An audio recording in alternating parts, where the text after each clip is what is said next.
we have to be more careful. We have to be more alert. We have to stay alive and well.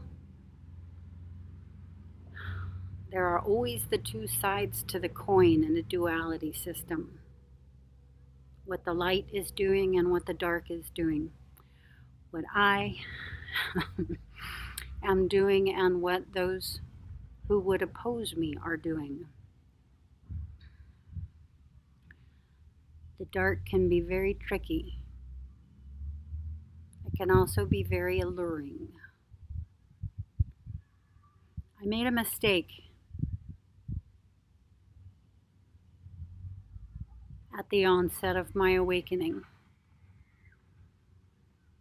I gave too much of my soul attention to what I was doing. I felt this was important. But at a very key opportunity, this was used against me.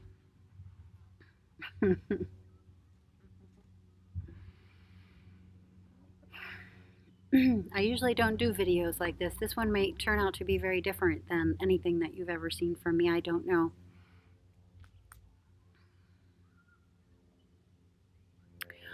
It's going to be about where I was during my missing 4 years. What happened? What was happening? What I was doing? What was going on? Both sides. Because there was a lot going on, and it was going on from both sides. But to just dive right into it, and this can be seen going back into the videos from just prior to this beginning to happen. Things were changing. I all of a sudden started eating meat. I had never drank coffee before in my life, was approaching my 50s, and I started drinking coffee. I was taking these things to just be changes, things that I was processing, ascension related, awakening related, and I thought, well, perhaps I'm picking these up and just releasing them. These are something from somewhere in the history, and I'm bringing them to the fore, experiencing them one more time and releasing them. There was probably more to the thought, but that was in there. Basically, I was taking them all to be awakening related. I wasn't seeing what the other side was doing.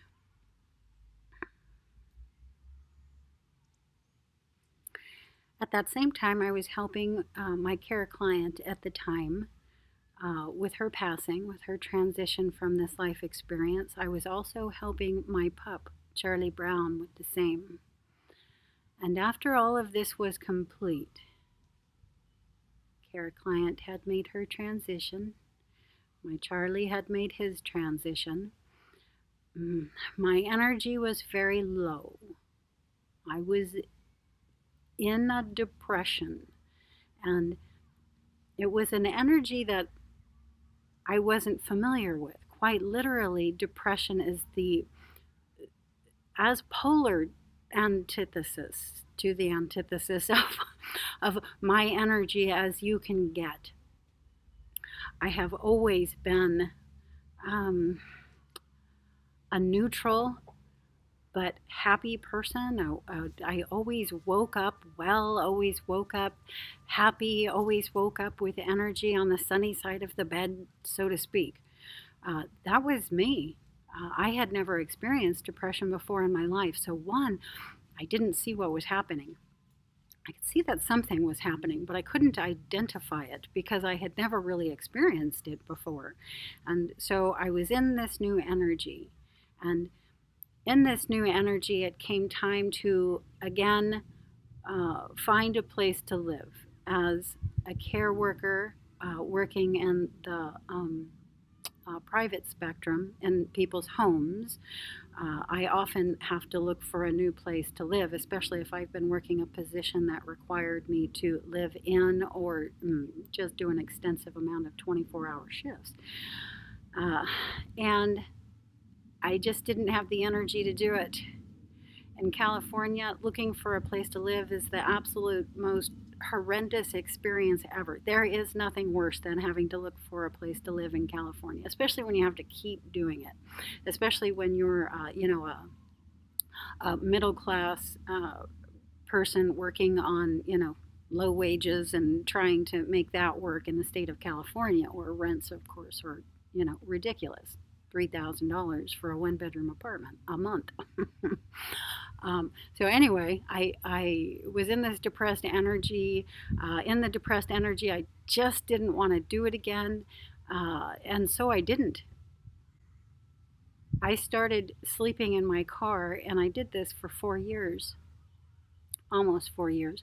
When I was out there, there was a purpose for it happening. When I was out there, I began to see often my work takes me so far indoors that I never get outdoors. I never get out of the house except for perhaps in the yard. Um, and this was a situation in which it was anyway. I just lost my place.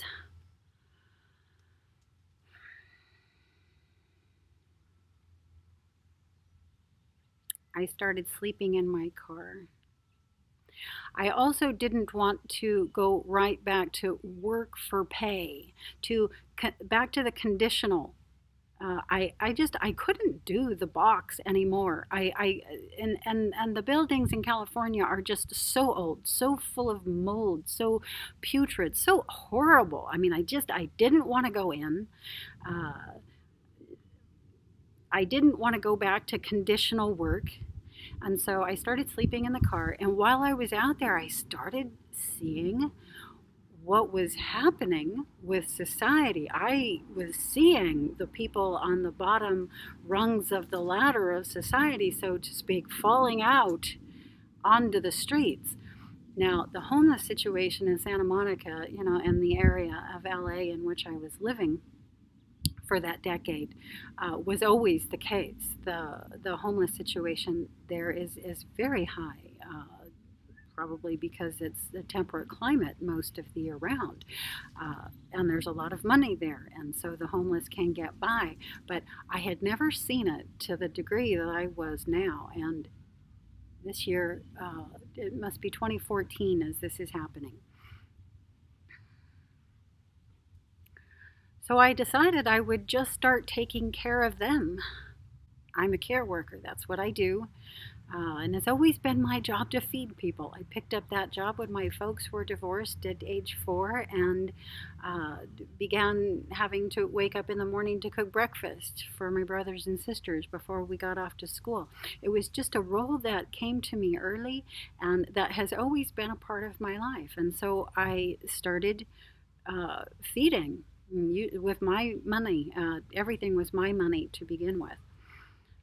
And while I'm doing this, the idea is coming to me for a project, which came to me under the name the 1111 Project.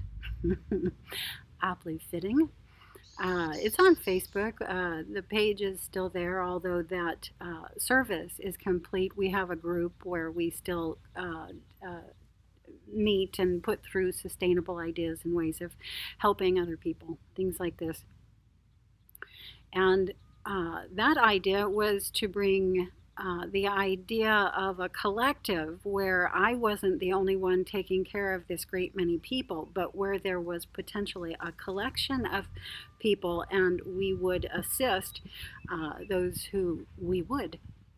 I had different areas where I would go. The parks are just full. One particular park in the Mar Vista area where I was, quote, living at that time was particularly full. A very small park, had hundreds of car dwellers that used it as their primary place, and perhaps 20 to 30 that were living on the street directly in the park.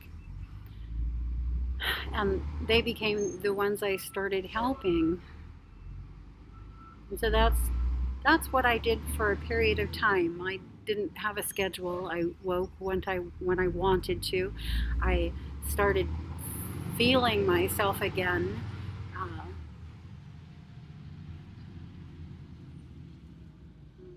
Just being outside, outdoors, was beginning to bring this back to me. So this was my reconnection. And there was a lot of good things happening.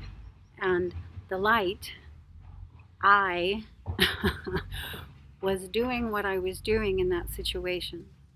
While at the same time, the dark was using this opportunity to bring me down lower and essentially escort me toward my demise off the planet at the same time.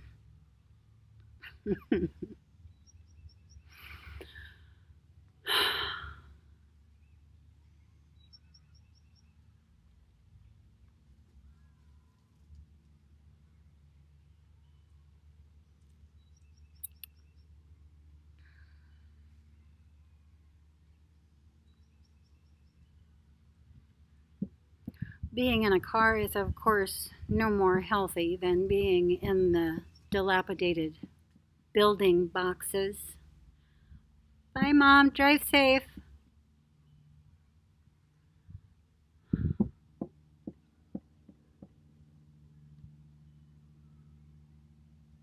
You know, the sleeping on top of a gas tank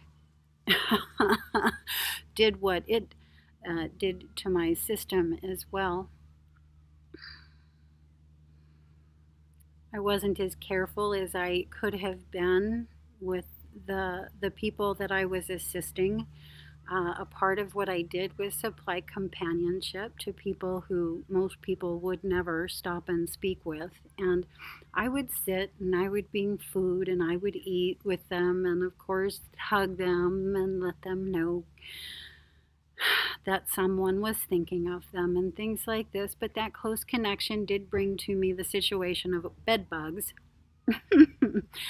which got into the car and made my life hell for a period of time. This was not fun, but it was also the impetus to get me out of the car and back into the stream of life and into the ascension and ascension related services that I'm here to help supply. So I'm just coming here today with this message. Everyone is kicking up their game right now, the light side and the dark side. We have to be more careful now. We have to be more alert now. We have to stay alive and well.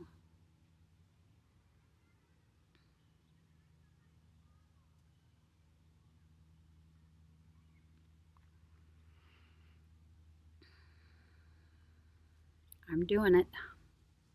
Are you doing it?